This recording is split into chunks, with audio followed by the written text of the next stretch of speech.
Great. Good afternoon, everyone. I think we're just about ready to start, and I think a few more people will probably drift in as we continue. So welcome, everyone. Thank you for joining us for this virtual briefing. We're meeting at a critical moment where misinformation and disinformation pose serious challenges to democratic integrity, to the overall health of our political discourse. And in this context, understanding a society's resilience and its vulnerabilities has become a crucial priority around the world. But how do we actually measure something this complex? So first, let me introduce myself. I'm Professor Tanya Bosch. I'm based at the University of Cape Town, where some of us are meeting. I'm a research chair in digital media sociology, and I'm also the chairperson of the African Digital Rights Network, and I'll be moderating the session today. I'm also an IPIE member, and the work that we present here today forms part of our work as the IPIE. We are a scientific organization. We have rigorous methodological procedures. I invite you to take a closer look at our website and read about the work that we do and the reports that we've published. So we are global, we are multidisciplinary, and our mission is to provide actionable scientific knowledge about threats to the world's information environment. And we're currently hosting our first meeting here in Cape Town at the University of Cape Town in South Africa, bringing together experts on the information environment in person to discuss key issues and next steps. And you see here some of the many members of the IPIE, which are spread around the world with quite diverse contexts. Today's session we've invited you to offers a preview of our forthcoming synthesis review, measuring resilience and vulnerability to misinformation and disinformation in political information environments. We're going to take stock of where the field currently stands from an indexing point of view, and to reflect on what we can learn from the tools already in use. I'm going to introduce to you some of the members of our panel here today in a minute, and we'll open the briefing with a brief presentation followed by a short discussion, an interactive dialogue. We have two respondents. I also just want to point out that during the dialogue, you are very welcome as the audience to use the chat window or raise your hand option. Everyone's microphone and video will be enabled during the discussion. And if you do experience any IT issues or you have any questions, you can reach out to the IPIE admin as a participant in this Zoom meeting.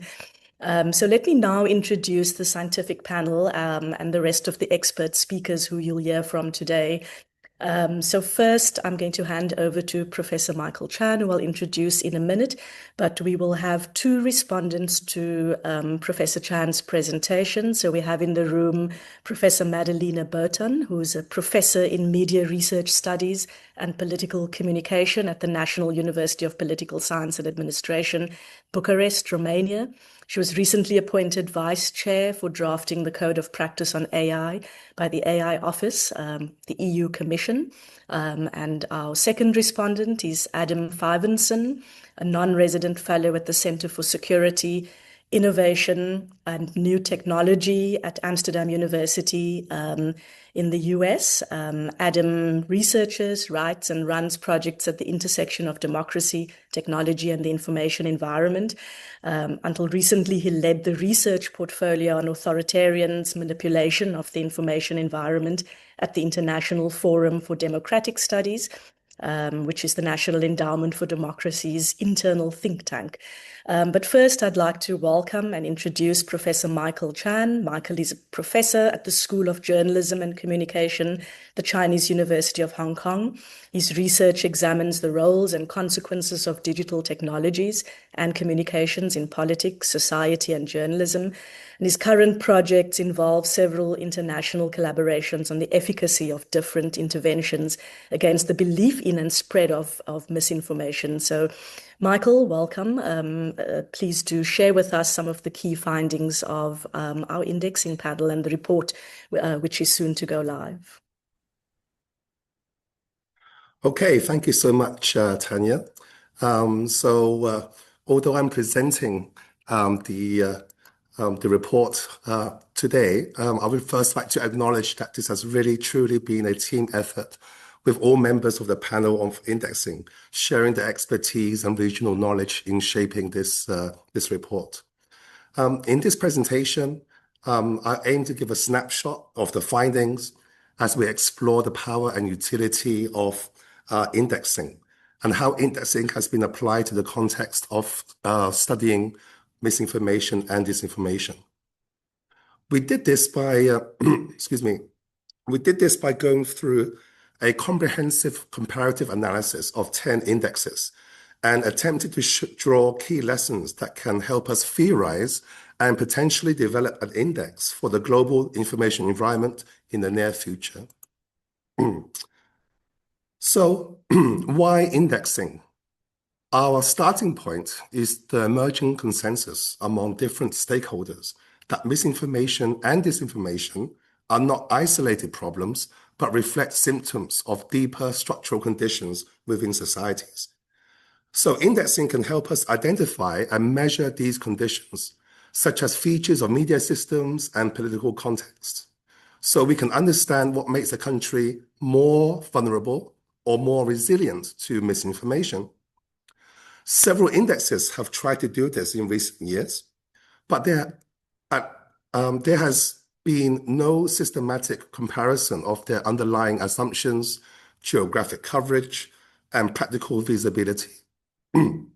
So this is where we come in with this report, which aims to fill the gap by mapping the field and synthesizing the conceptual foundations and the methodological approaches of existing indexes.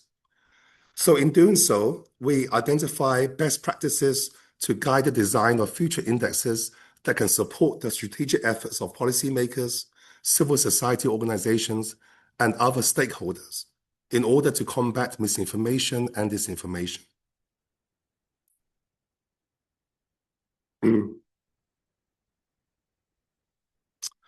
So in terms of our method, we drew inspiration from the meta-comparative approaches in the fields of healthcare and energy supply, which emphasize the vulnerability and resilience of systems to short and long-term threats and stress. Following this, we used the best evidence synthesis approach to select studies based on certain criteria, such as focus on mis or disinformation and the presence of measurable indicators. And rather than use statistical meta-analysis, we relied on narrative synthesis, which allows us to focus on and explain the context in which the indexes were created and applied. This approach yielded the 10 indexes listed in the slide here.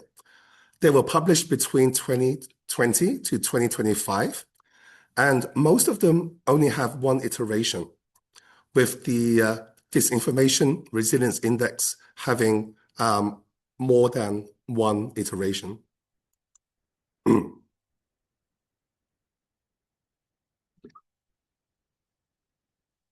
So all the indexes we examined are comparative tools that use scores or rankings to assess and compare countries' resilience and vulnerability to mis and disinformation. However, they differ in their goals and primary audiences. So we group them into four types. 4 of the indexes are government and policy orientated, aiming to inform policies and strategies against foreign disinformation. These were produced by think tanks or research labs with funding from governments, foundations, and private sources. 3 indexes are academically orientated, having been published in peer-reviewed journals and catering to researchers interested in misinformation. 2 indexes are aimed at the general public audience, including academics, communities, and practitioners. The Global Disinformation Index is a special case as it targets advertisers and encourages them to redirect advertising revenue away from information sources it classifies as high risk.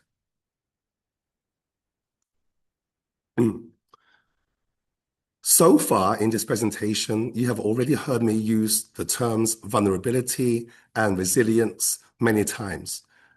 The key reason is that these are the two overarching theoretical lenses in which each index orientates its approach, as half of the indexes focus on vulnerability and half focus on resilience. So each index defines vulnerability and resilience in slightly different ways. Based on our synthesis of the indexes, we define vulnerability as the susceptibility of an information environment to harmful or manipulated information, including disinformation, media capture, and foreign interference. And we define resilience as the capacity of an information environment to absorb, adapt to, and recover from disruptive and manipulative forces while maintaining its core integrity and function. So our analysis identified several vulnerability and resilience factors shown in the slide. Examples of vulnerability include polarization, weak media independence, and mistrust in institutions. And examples of resilience include robust legal frameworks, media literacy, and misinformation awareness. Some factors appear in multiple indexes under both theoretical lenses. For example, media distrust is a vulnerability factor in one index, while media trust is a resilience factor in another. In fact, most of the indexes treat vulnerability and resilience as inversely related and interdependent forces that shape how countries confront mis and disinformation.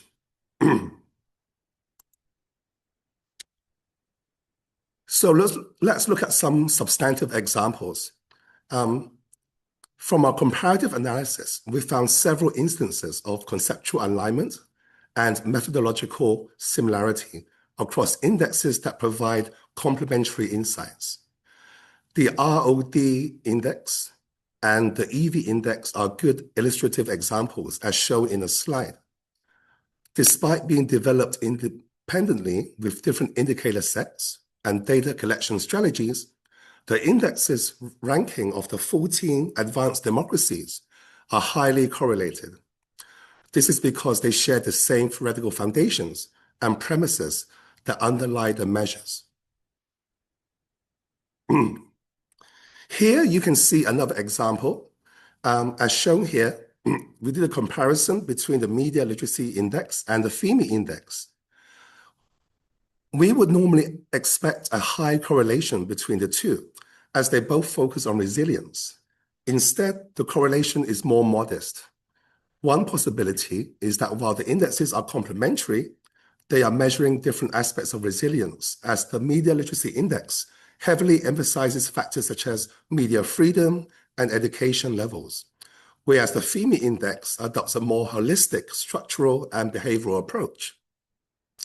So what these two comparisons show us is that the theoretical and conceptual underpinnings actually matter a lot when it comes to accurate measurement and ranking of vulnerability and resilience. So let me share something more about the methodological construction. In terms of how concepts were measured, most indexes relied on proxy indicators for misinformation and disinformation. For example, in survey-based measures, respondents were asked how often they encountered misleading information. In expert-based measures, experts assess the extent to which disinformation permeates a particular country. Different indexes also emphasize different levels of analysis. Some focus on structural factors, while others concentrated on content and audience-related factors. The ROD index is a good illustrative example as shown in the slide. As you can see, the example on how these measurements are derived from secondary data from 18 countries, how they can come together to form part of a cohesive framework. It features a combination of expert-based ratings from the VDEM and the Global Populism Database, objective metrics from the World Bank, and survey responses from samples across multiple countries from the Reuters Digital News Report. With this approach, the index can identify the salient resilience and vulnerability factors that predict perceived exposure to disinformation.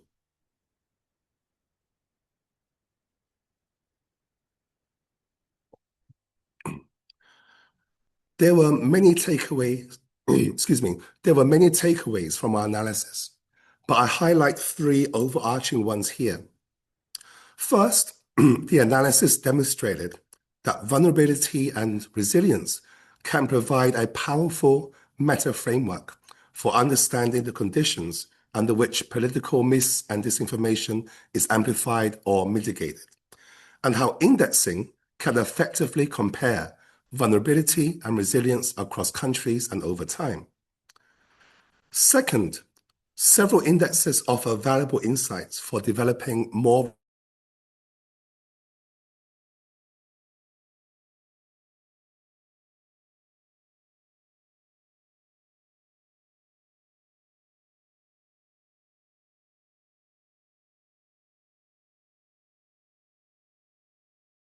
information problems. Of course, our analysis also identified several shortcomings from the indexes we reviewed. The most significant is that most of the indexes focus on Europe and North America, leaving clear gaps in other parts of the world. This appears to be driven largely by the funding and data availability, rather than an intentional focus on a narrow group of countries, since many vulnerability and resilience factors, such as polarization, are not region-specific. For example, the FIMI index was designed as a global tool, and its initial pilot study was carried out across West African countries, with the potential for expansion into other countries as well. Therefore, more collaborative cross-national research could help leverage local expertise and make broader comparisons possible. To conclude, no single index we reviewed really captured the full extent of vulnerability and resilience.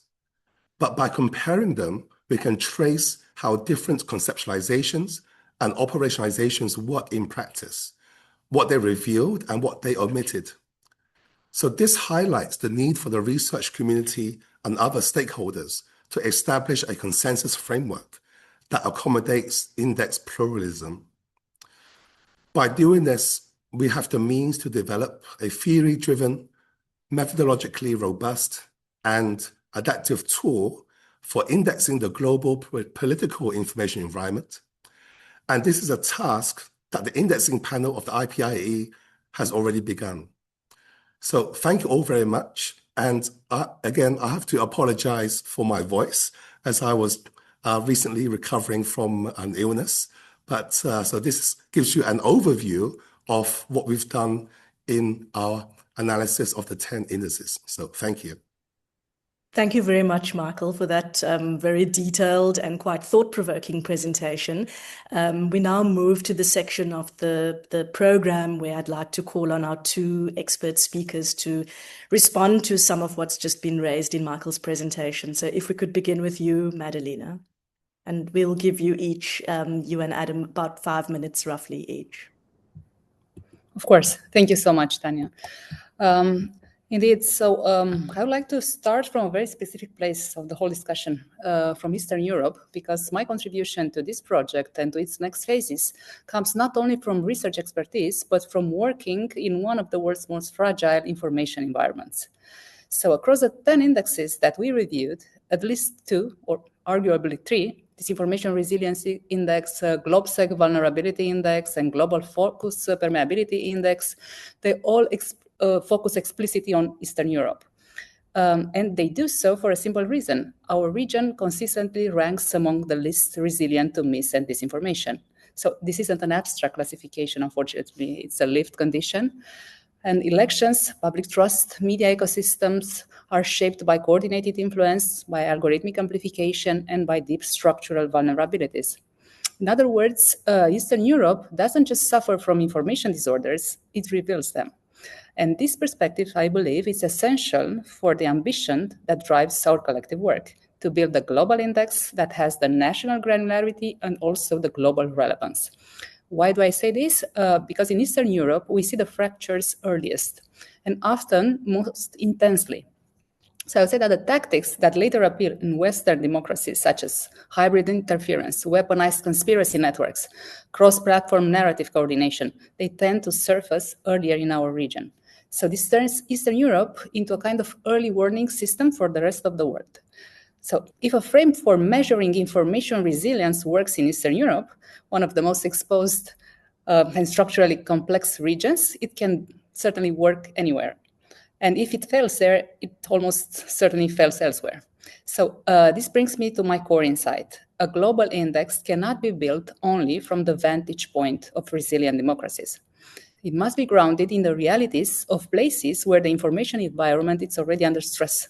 Places like Romania, Bulgaria, Moldova, Georgia, and there are others. I just focus on my region, or the region that I know best, right?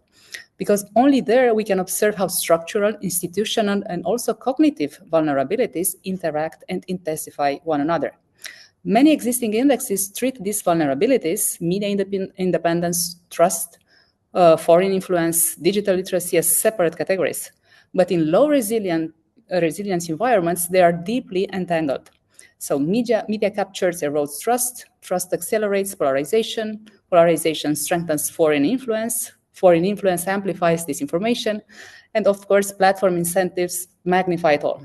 So this interplay is very visible in Eastern Europe, and that gives us, I'd say, a unique diagnostic advantage. So it forces any measurement tool to be more precise, more nuanced, and more sensitive to internal variation. This leads directly to the second ambition of the new index, the national granularity. So Eastern European countries are not monolithic. And this applies actually to other regions as well, right? In Africa, Asia, or the global south. So inside one border, you can often find different linguistic communities, different levels of media freedom, urban, rural gaps in digital skills, unequal exposure to malign influence, and highly active diasporas shaping domestic narratives from abroad. This has recently happened in Romania, actually. So if our index ignores this internal heterogeneity, it cannot capture the real dynamics of vulnerability. So the national level is not enough, I would say. We need granularity to understand how and where resilience breaks down. And again, Eastern Europe makes this necessity visible. Finally, the index also needs global relevance.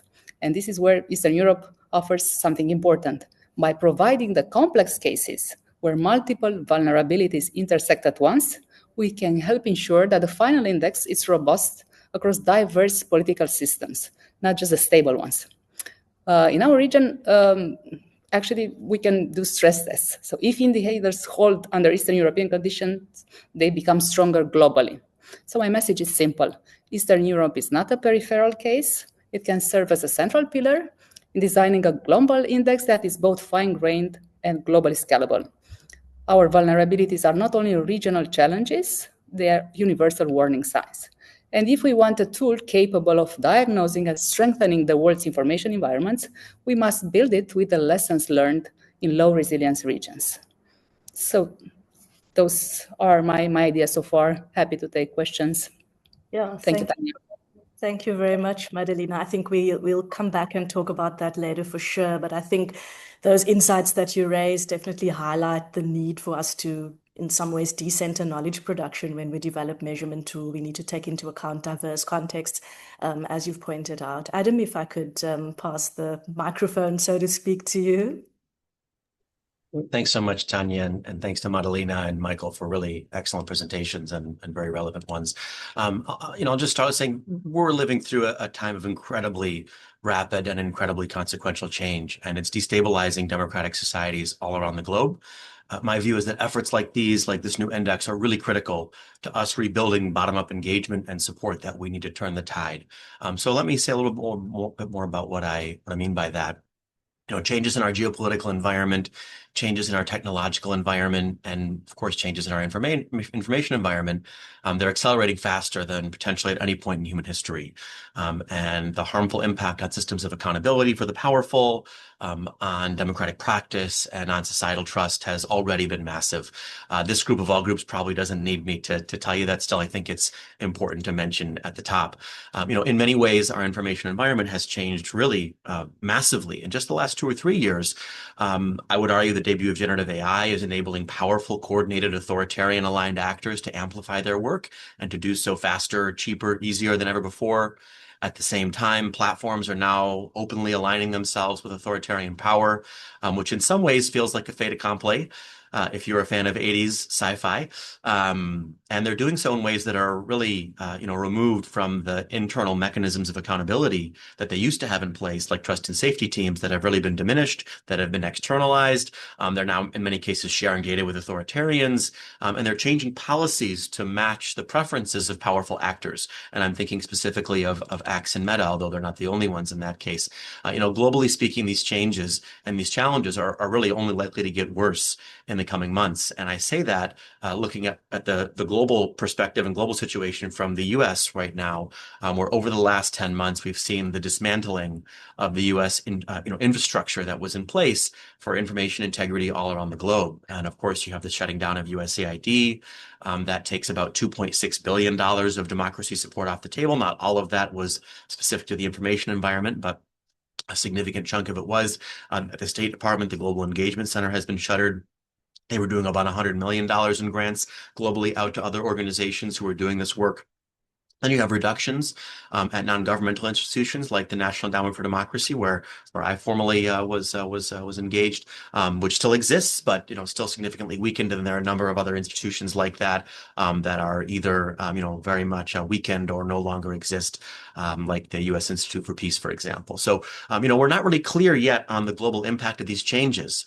But in short, many of the people who were doing this work around the globe are no longer doing it. So that's investigative journalists that are no longer doing this work, fact checkers, academics, researchers, strategic communicators, other people who were engaged in, helping ensure integrity in our information environment no longer are.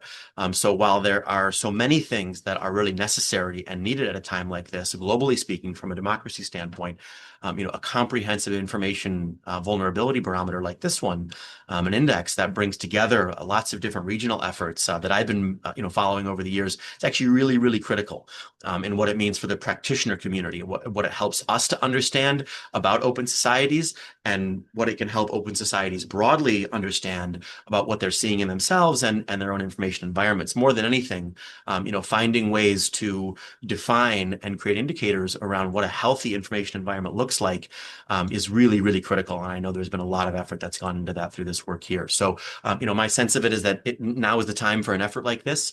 Both the practitioner community and the broader public need to be engaged and understand and find ways of use this to benefit the work that we do.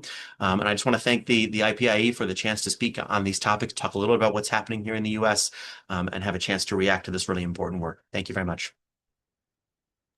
Great. Thank you very much, Adam. And I'd love to just probe some of those comments that you've both made before we then open the floor to the audience to leave comments. And please feel free to leave your comments in the chat, or when we invite you to, we will ask you to unmute and to raise your hand, and you're welcome to turn your video on and speak your question. But in the interim, audience members are also invited to leave their comments in the chat.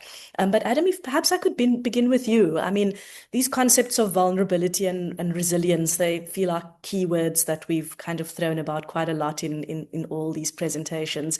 They appear across many indexes, right? But they're defined and measured quite differently, also, as Michael just pointed out. From your perspective, what are the core ideas these terms should capture? So these terms, these concepts of vulnerability and resilience, and especially in the context that you just outlined, the growth of platform power, algorithmic bias, AI, etc. Well, it's a very thoughtful question. I would say that for me, a lot of what we look for in terms of vulnerability simply boils down to trust in institutions. And as particularly we look at societies broadly speaking, thinking about them maybe in fifths, you've got sort of a fifth at this end, maybe even two-fifths that are very engaged in the news, want to know what's happening in the world, and are less vulnerable in some ways to manipulation. A center, 20% that often ends up being the target of both malign actors and efforts to promote information integrity, and then maybe a 20 to 40% segment of society in many contexts that's more vulnerable to manipulation and narratives that touch on how government works, how institutions work, who to trust, why to trust that person. And I think in many ways, these challenges, this dynamic is structural in a democracy. It doesn't have to be in all cases, but it depends on how that democracy is structured, how redistributive it is. Do healthcare and education reach people in rural areas, things of that nature. And so those are the things that in terms of the practitioner community, what we really look for as we're trying to figure out where to operate, which countries to work in, which segments of society to target. And in terms of the platform piece, and that from that perspective, certainly, a lot of my work over the last 10 years, 15 years even, in the international democracy sector has been working in places that are just gaining access to smartphones. And I have to say, it really is one of the most fascinating things and a true natural experiment to see societies. I used to do a lot of work in rural Guatemala around 2015, 2016, just as smartphones were being introduced there. And the introduction of smartphones was amazing in so many ways for all the reasons that we know, all the information that it brings to people, opportunities for prosperity and improved healthcare, all those things. But it also increased, or at least you could argue was associated with an increase in migration and leaving home, which isn't necessarily a bad thing. But in a lot of those communities, what was left behind, you had communities where maybe 5% of the male population between the ages of 14 or 15 and 35 was still in those communities. And so, there are some real clear, negative impacts of engaging deeply, with these systems, especially being thrown in. And I'm thinking particularly of para-urban and rural environments that are already, struggling with low access to healthcare and education, throwing them in the deep end in terms of the information environment. So things are changing rapidly. If we can imagine that change, taking place maybe 10 years ago, we're now, seeing even more rapid changes, as I was arguing before, particularly with the debut of generative AI. I think it's a really big deal. And it's something that in terms of integrity in the information environment, we have to be really concerned about. Yeah, thanks, Adam. Also some useful comments in the chat about theorizing vulnerability, and other panelists feel free to chip in. But I think, Adam, your contribution really points to how indexes can really help us evaluate the political information environment. Michael, to briefly turn to you, you raised, so despite the usefulness of indexes, you also highlighted kind of some critiques or some limitations. You in your presentation, you showed us how the indexes that were measured in this report are actually quite different, or looked at things on different scales. So how well do existing misinformation or disinformation indexes capture the distinctive dynamics of different information environments? We've heard from Madalina that, about the Eastern European context, but for example, the Asian context. So the role of multilingualism, messaging apps, hybrid political regimes. What are the constraints in these different information environments alongside these changes that Adam has just outlined? Love to hear from you on that. Okay, thanks for that, Tanya. That's a lot of information to digest. So I'll start by talking about the maybe the Asian context, because one of the things we found in the report was that it's really European and North American focused. And for a scholar like me working in Asia, where misinformation is actually very high in many places. So if you look at the Reuters digital news report, people's perception of misinformation or their fear of fake news is, among the highest, in the world. And so for me, I often wondered, so why are there not more Asian scholars working on this area? And I think one of the driving reasons is because we don't have a dominant narrative that kind of gives us that kind of main narrative or core narrative to get funding or to come together as scholars. For example, in the East and Central European countries, you have this concern with foreign interference from China or Russia, or in Europe, you have this long tradition of concerns about democratic backsliding. Whereas in Asia, we don't really have these grand questions that bring scholars together. And so I think one thing which is great about the IPIE is to, make this, build these connections among us. And I think that's one way to bring more Asian perspectives into it. I also looking at Lena's comments in the chat room, which also ties into what you mentioned. Lena talked about the resilience and vulnerability, saying that what I read here is how the indexes can strengthen our insights into what is working to strengthen resilience, but also ways to highlight the more distinctive vulnerabilities. Because one thing we found in the 10 indexes is that they conceive vulnerability and resilience as polar opposites. Whereas in fact, I think what Lena is trying to say that, well, actually, perhaps a country could be resilient in some aspects, but also vulnerable in others.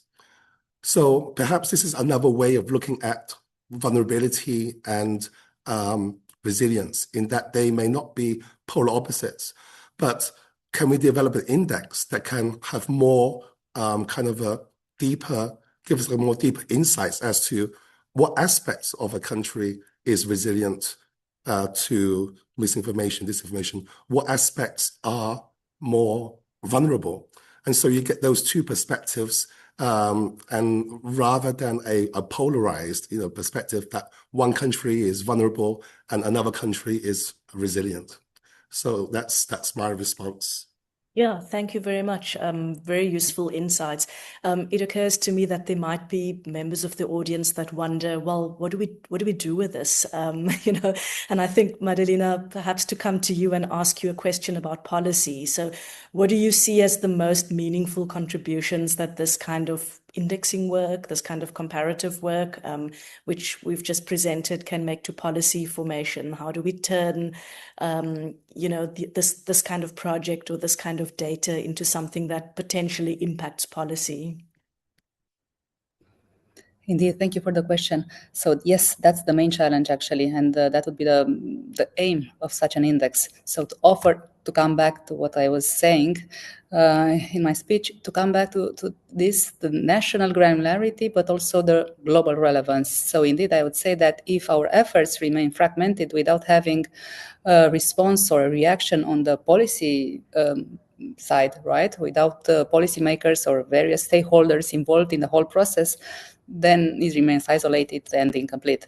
So I would say that such indexes and in general the research done by practitioners in our field, it's aimed to really have a real-world impact. So that's why policymakers, national authorities, supranational authorities should be aware of such existing work, such existing research, and they should incorporate them in the decision-making process. So I would say that in order to be effective, we really should understand that there is a whole ecosystem around with multiple actors involved, obviously, and in order to have effective measures or to tackle disinformation more effectively, we need everybody engaged, all stakeholders aligned.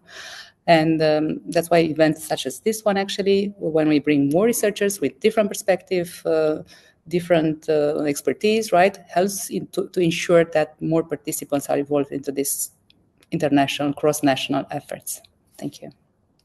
Oh, thank you very much. And I think just once again to draw attendees' attention to the links in the chat, you can have a look at the IPIE webpage as well, where you see lots of previous reports. And I think the way you've outlined it, Madalina, is spot on. And I think that's one of the goals of the organization, is that this is not just scholarly work. Of course, indeed, it is very scientific and rigorous scholarly work, but there's also very real policy implications for much of what we do, and particularly this type of indexing indexing work.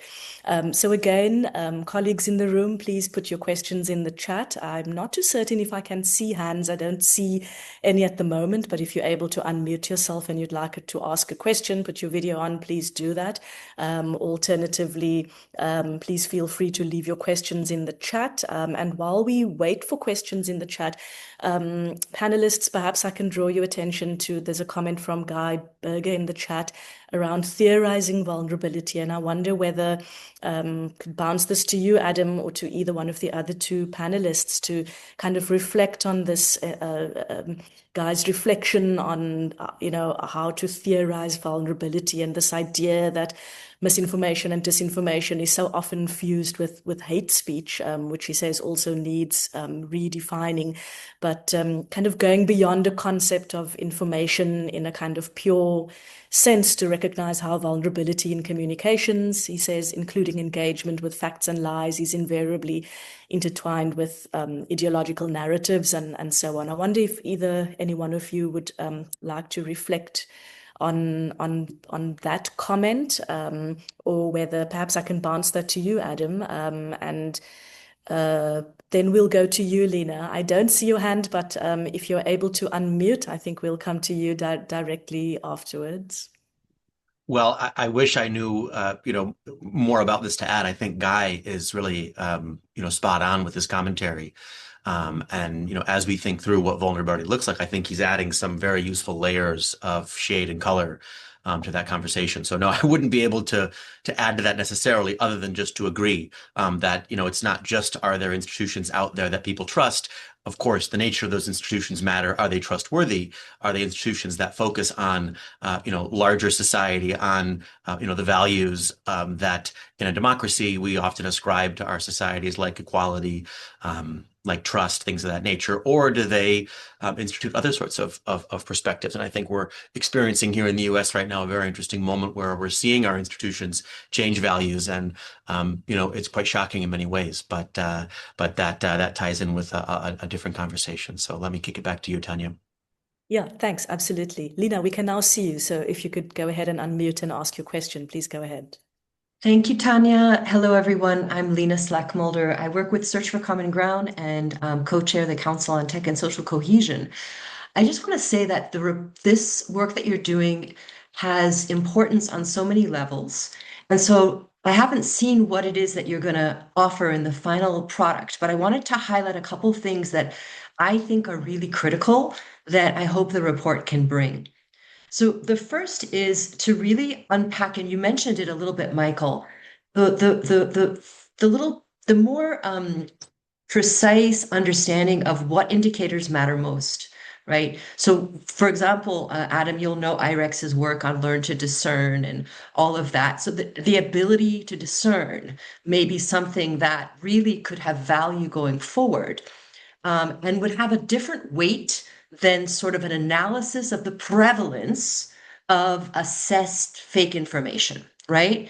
And so how do we make the most of like the capability parts of a society to be able to navigate what we know will be a more crowded and disjointed ecosystem, and really pointing to those, I think can be of real value for future. The other thing is that there's this idea that, because even if I'm bombarded with fake information, I know how to deal with it. Again, what are those factors of resilience? Is it that I trust credible sources? If there are no credible sources, is it that I have other networks that are enabling me to make sense of this, right? So really honing in on which of the indicators that are getting to those capabilities. And I think that's where you'll get to that spectrum between vulnerability and resilience in a way that can be helpful. And I'll just say one last thing.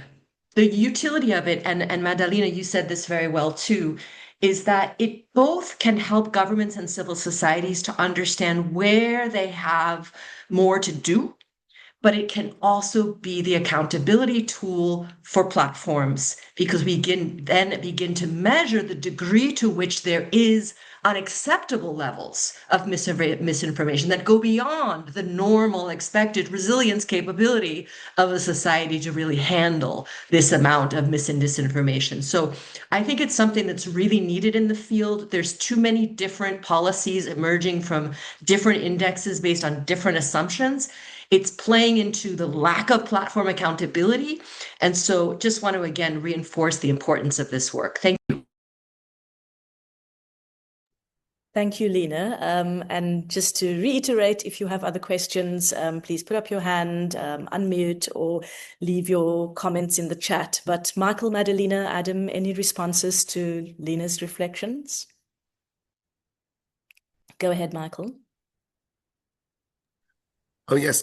Thank you, Lena. I think what you mentioned about indicators is one thing that is so important. What we are doing in the indexing panel, ultimately, I guess, is that we will have some kind of index that can capture these most pertinent and most influential indicators that can somehow measure resilience or vulnerability to mis and disinformation. And so what we did with our first report is basically we tried to capture what other indexes have done to get a picture of what the landscape looks like. And basically what we've seen is that when you read the report, which is quite extensive, is that many of the indexes define mis and disinformation in different ways. They use different research designs. They use different dimensions, different indicators. It's very, very diverse. And so one of the challenges that we as the indexing panel have to do is try to make sense of this kind of chaos in the current indexing landscape when it comes to mis and disinformation, and try to make sense of, okay, what are the key dimensions?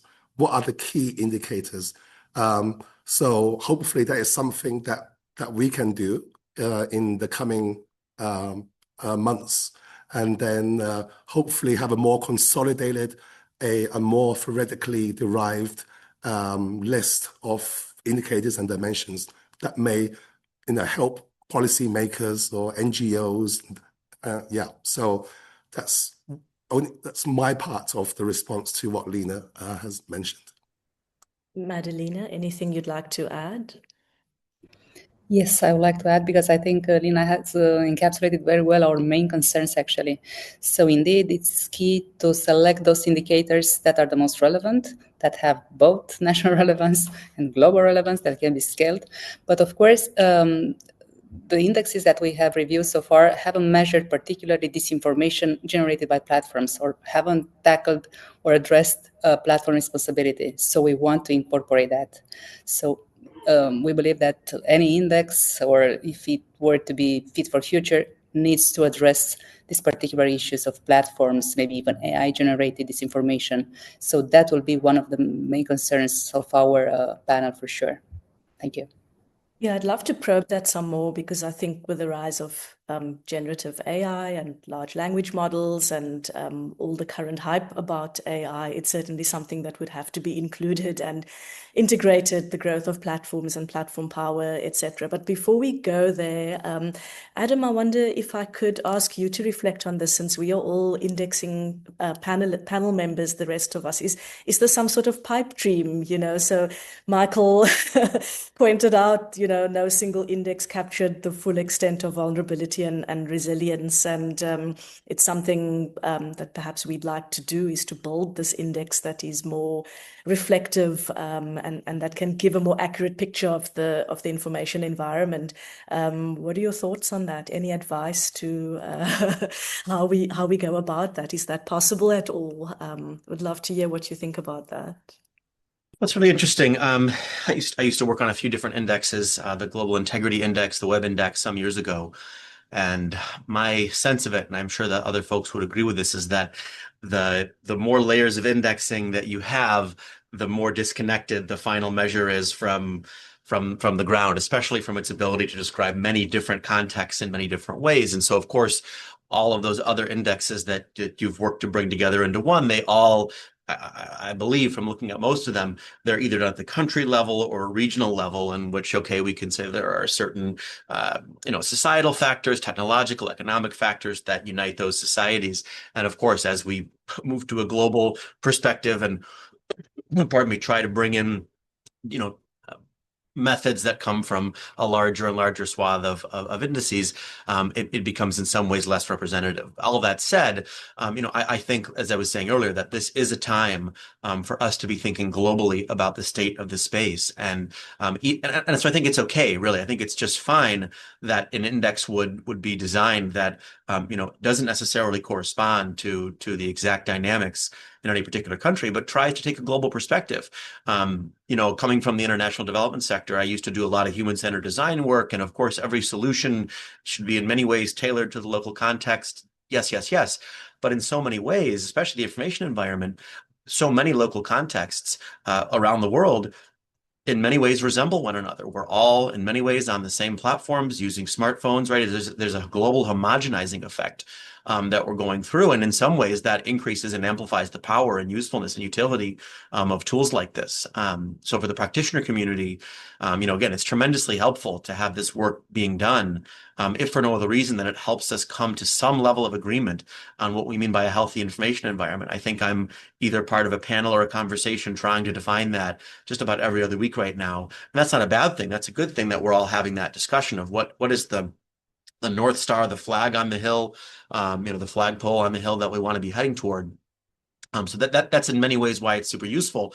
And when that comes to policy and then what policy means for programs, if we're not working from the same playbook, then we're going to be fragmented. And that's the reality, I would argue, in many ways of the response as we've seen it so far, whether that's within countries, whether it's regionally, whether it's globally. It's not just the competition model that, we see from a procurement standpoint. It's also that a lot of the players in the space are very competitive. The money's been tight. And so, even in Europe, which in many ways has a much larger budgets on this, on these kinds of topics. So, the dynamics are there for, working in many ways against collaboration. But I think through initiatives like this, we do find that, okay, even if I define things slightly differently, there are a lot of similarities. And that's really, I would argue, in many ways what we need right now are those global definitions, global perspectives, and folks in places like the US that are losing, track of this issue right now, to see examples from other countries that are, taking charge, are finding ways to set policy, which, of course, as democracies, is how we go on the offensive. So, really value, again, the fact that this conversation is being had right now. Yeah, absolutely. Thanks, Adam. Anything to add on that note, Michael or Madalina? And if not, I think maybe we could briefly turn our attention to platforms. I think we still have about 5 or 6 minutes left. And again, to encourage colleagues, leave your comments in the chat or just raise your hand and put your microphone on. We'd love to hear your voice, and we'd love to hear your comments or your questions about this indexing report. But perhaps to briefly chat about platforms, you've all mentioned it in some way.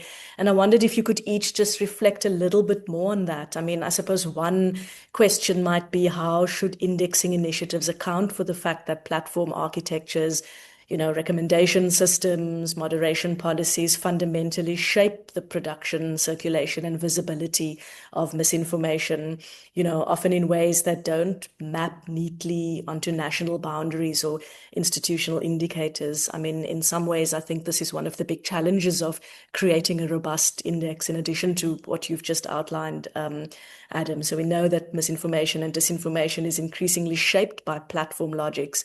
Would love to hear your thoughts on this. Michael, maybe I could bounce this back to you first, and then we could go to Madalina and Adam. And I think if there are no other questions from the audience, we probably will start to wrap things up at that point.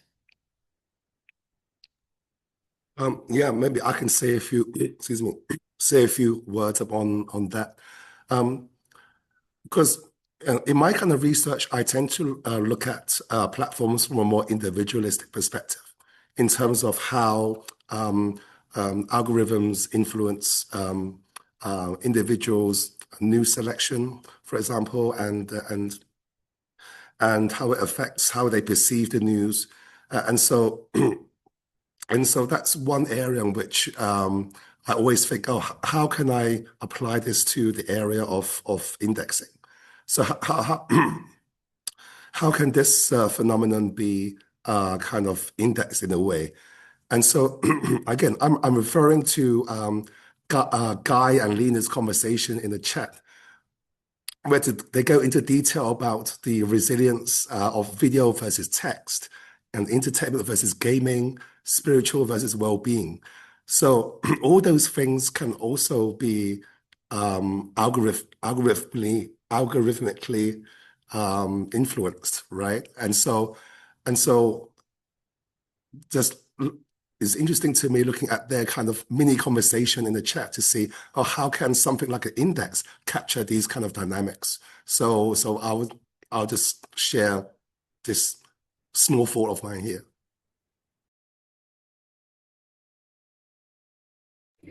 Thank you very much, Madalina. To continue and also to build on Lina's excellent insight, I also think that while we struggle to come up with a perfect definition or with a robust index or robust measurements, the platforms get away with not being accountable at all. So indeed, I would say that even if our work is still work in progress, or if we not necessarily, I mean, we don't really come up with the perfect index, one that can be reiterated, updated. It's good enough so that we can address this issue, which is quite timely, the responsibility of the platforms. Obviously, there are some efforts on the regulatory side as well that we should address, and we are already thinking of how to incorporate that within our dimensions, sub-dimensions. So there are more aspects when it comes to platforms and the platform accountability. So that will be there for sure. However, again, the important part is to disseminate our work, to make the results visible, and to have a consensus or unite our efforts within the research community in order to put forth, to promote this kind of efforts, so that regulators, authorities, national authorities, supranational, as I was saying, and also other stakeholders, decision makers can really build their policies and the responses and direct the budgets based on the insights we provide. So once this whole cycle is covered, I think then our efforts will truly bear fruits. Thank you. Thank you. And Adam, we're almost just about out of time, but I think you will have the last word on platforms and platform power. Go ahead. Thank you. Thanks, Tanya. And thanks to the whole panel of the attendees. I would echo Madalina's comments that in my mind, what the big difference right now in terms of platform behavior in various contexts, really boils down to their regulatory and legal obligations and to the degree that they feel accountability to the rest of society. And again, here in the US, we're seeing this decoupling, right? The platforms have really moved against a lot of the accountability mechanisms that they had internally. Mark Zuckerberg made some very interesting comments about fact checkers not too long ago that I thought in many ways inverted the power dynamic, suggesting that they were the powerful ones. And so these kinds of things, right? I mean, and when in reality, it's the platform itself that makes the decision about what to leave up and what to take down. So some of those questions around legal structures, how accountable are they? How accountable do they feel? And how accountable do they act, as represented by their policies and by what ends up showing up in people's feeds. That those are really critical questions. At the same time, another critical factor is the accessibility of data, because from a systematic standpoint, we don't know what's actually happening across platforms without it, and that's getting harder and harder. So whether it's shutting down CrowdTangle, the Open API at X, all these things, make it more and more difficult, less and less transparent, and harder to associate changes the platforms are making with changes in society. And so, yeah, really critical that we find ways to incorporate them in measurements and efforts like this. So thank you. Yeah, absolutely. Thank you, Adam. I think we've got time for one last question before we close this webinar.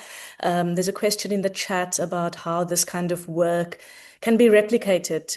Can these ideas be adapted on a smaller scale, perhaps even outside of our framework?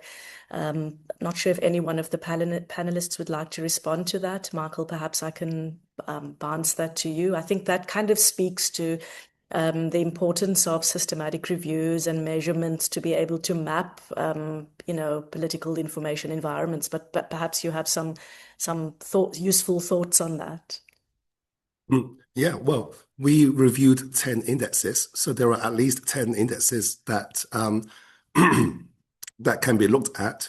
I think for researchers who are interested, to adopt some of these ideas, I would perhaps suggest starting with the academically focused indexes. So there are a few journal articles that have been published that explain how these indexes work and how they're measured. So I think these are very, very good starting points for people who are interested to get a kind of a general sense of what an index is and what an index does, but within a short, like 8,000 word journal article. So that may be a good starting point for potential researchers who might want to find out more about this area or get engaged in this area. Fantastic. Thank you very much. I think we've come to the end of our time. So just to say very big thank you to all of our expert speakers.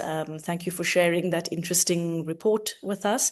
And for the audience, the report will be live in early 2026 towards the end of January. So please keep an eye out on the IPIE's digital channels for announcements for future outputs, as well as this report, which you'll be able to read there. There is a link in the chat, which will allow you to subscribe to our mailing list. And also, of course, follow us on LinkedIn to stay up to date with our report releases, and we welcome engagement. So all the details are on our website. Please feel free to engage with us either via the email addresses provided in the chat, on the website, or via LinkedIn. And thank you everyone for joining, and we hope to see you at the next one. Bye-bye.